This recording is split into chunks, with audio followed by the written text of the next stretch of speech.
Bonjour à tous les deux. Ouais. Rémi, Bah, il écoutez, sourit puis aux dans la auditeurs, à l'ensemble des auditeurs qui nous écoutent. Ils sont de plus en plus nombreux. C'est Bah, oui, c'est la station qui monte. C'est vrai. Qui monte du sud. Hein, voilà, c'est ça.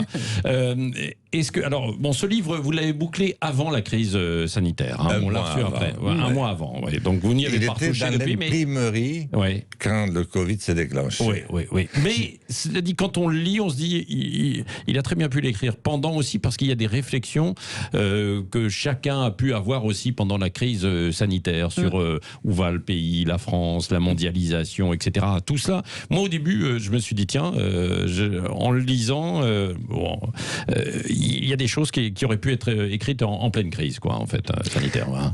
Eh bien, vous voyez, vos collègues ou des amis qui l'ont lu me disent la même chose. Ah oui. Et moi, d'un coup, je comprends pourquoi j'ai eu tant de difficultés à l'écrire. C'est celui qui m'a le plus fait souffrir de tous. Ah bon, pourquoi? Et parce que finalement, je me rends compte que d'une certaine manière, j'écrivais le présent. Et vous le trouvez trop dur. Et vous avez tendance à dire non, je ne vais pas mettre ça, c'est pas possible. Ils vont me prendre vous écrivez pas l'avenir, vous écrivez le présent. Mais déjà, parce que la brûlure du présent vous renvoie au chemin parcouru. Et si tout va bien, ça vous donne une idée de là où vous allez, de ce qui peut vous attendre. Et c'était cette combinaison qui, dans ma tête, me faisait souffrir. Et je criais et je retombais sur les mêmes pages. Je disais, c'est pas possible, tu peux pas écrire ça, ils vont te prendre pour un fou. Voilà. Et j'ai failli prendre la pandémie. J'ai pris l'accident électrique qui prive, mais juste au départ, parce que mon obsession était de montrer l'extrême fragilité de nos sociétés. De notre pays, bien entendu, mais de l'humanité tout entière.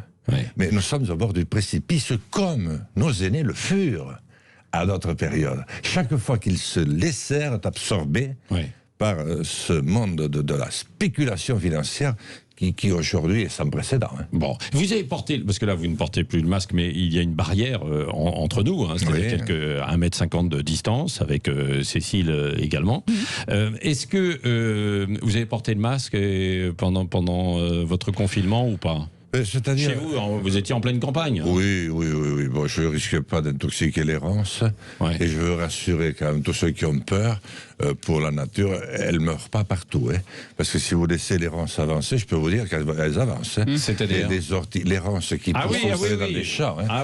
Qui poussent la verdure, les arbres qui poussent, etc. Heureusement que j'étais accompagné de mes 3 fils. Donc, tous finalement, ce moment de confinement, pour beaucoup de familles, en dehors, il y a eu beaucoup de douleurs, évidemment, avec des décès, avec des personnes en fait touchées, avec une crise économique qui va être assez terrible et déjà aujourd'hui. Mais il y a eu d'autres moments où des familles ont pu se retrouver, passer du temps et réfléchir justement au sens de la vie, non ?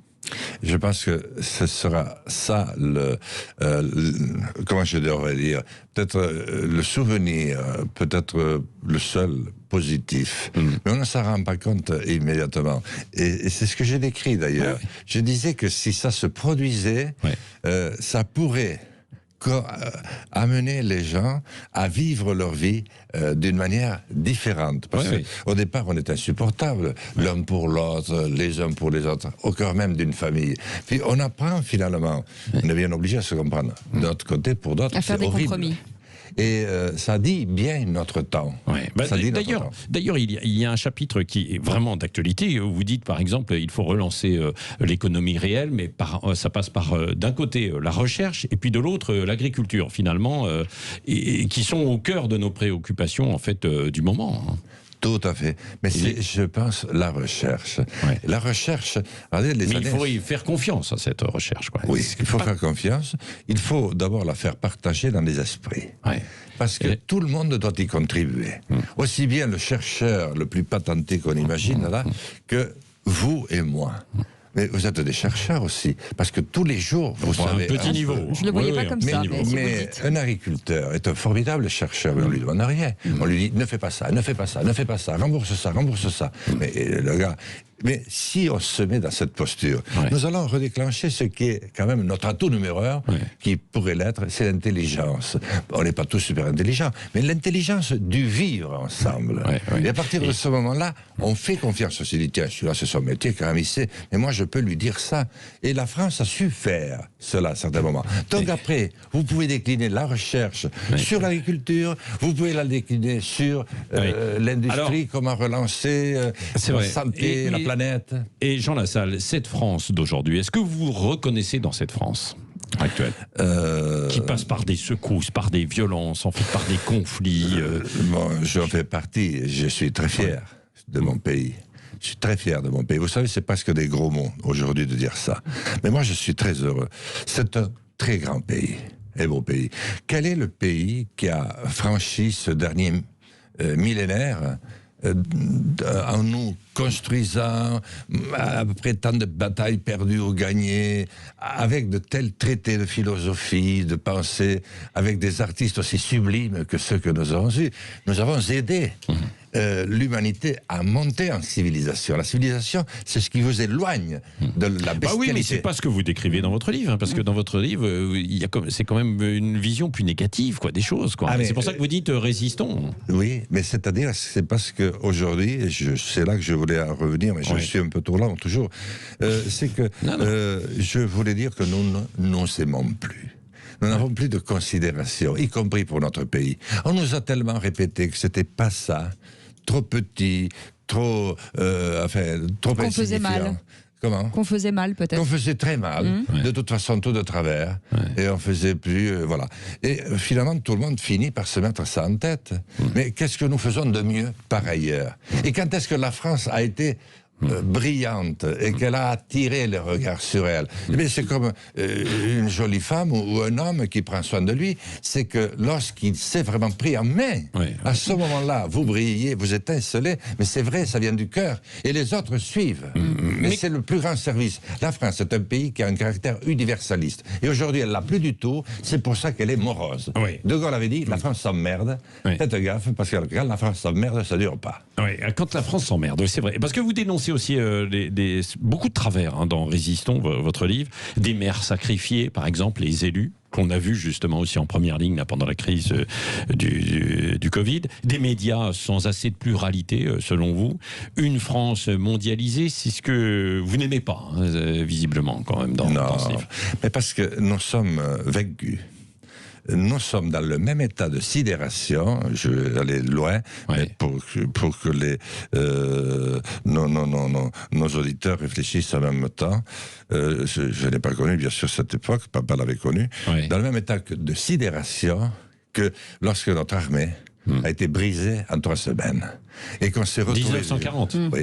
Et nous nous retrouvons cul par-dessus tête, et il n'y a plus personne. Et comme les élites dont je fais partie aujourd'hui, avaient déjà perdu dans leur tête.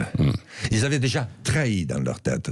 Lorsque Daladier va voir Hitler, on pourrait trouver des parallèles aujourd'hui avec ce qui nous arrive. À qui vendons-nous des armes ? Avec qui sommes-nous alliés ? Avec ceux qui nous font le plus de misère ou qui détruisent des amis. Et puis, cette absence de lien entre nous. Et vous parliez des politiques. Nous sommes une génération où les élites trahissent et malheureusement la presse et les grands groupes, c'est les plus gros, pas industriels comme ça peut se passer. C'est-à-dire, c'est quoi ? Il y a trop de connivence entre les politiques et les grands groupes de presse. Écoutez, les plus grands groupes il y a du politiquement correct, sont aujourd'hui tenus par les plus grosses puissances du CAC 40 ou de puissances étrangères. Est-ce que vous pensez réellement que c'est par amour du journaliste que ces grandes firmes font cela ? Non, c'est pour gagner en puissance et inspirer la crainte. Attention, si tu bouges... Il y en a qui peuvent avoir la passion du journalisme, du débat, quoi, aussi, bien sûr. Non, non, mais attendez, pour devenir journaliste, c'est pas les journalistes. Non, mais même c'est des industriels, peut-être, non, qui investissent. Aujourd'hui, honnêtement, je ne vois pas tellement M. Niel dans cette disposition d'esprit, et quelques autres que je ne citerai pas par charité chrétienne. Voilà. Mais c'est pas du tout ça.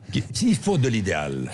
Il faut avoir une vision. Eux, ils n'ont qu'une vision. C'est celle de ce qui va rapporter le plus de puissance. Mais pourquoi faire ? Pour que les enfants dansent sur ta tombe ou s'entretuent. Jean Lassalle. Question de Cécile. Je vais revenir sur les gilets jaunes dont le cri de désespoir a été un peu étouffé forcément par cette pandémie. Est-ce que vous pensez que ça va repartir ? Je le crains. Parce que, au fond, les Gilets jaunes, c'était un mouvement qui s'inscrit totalement dans la tradition française. C'est un mouvement d'inspiration révolutionnaire.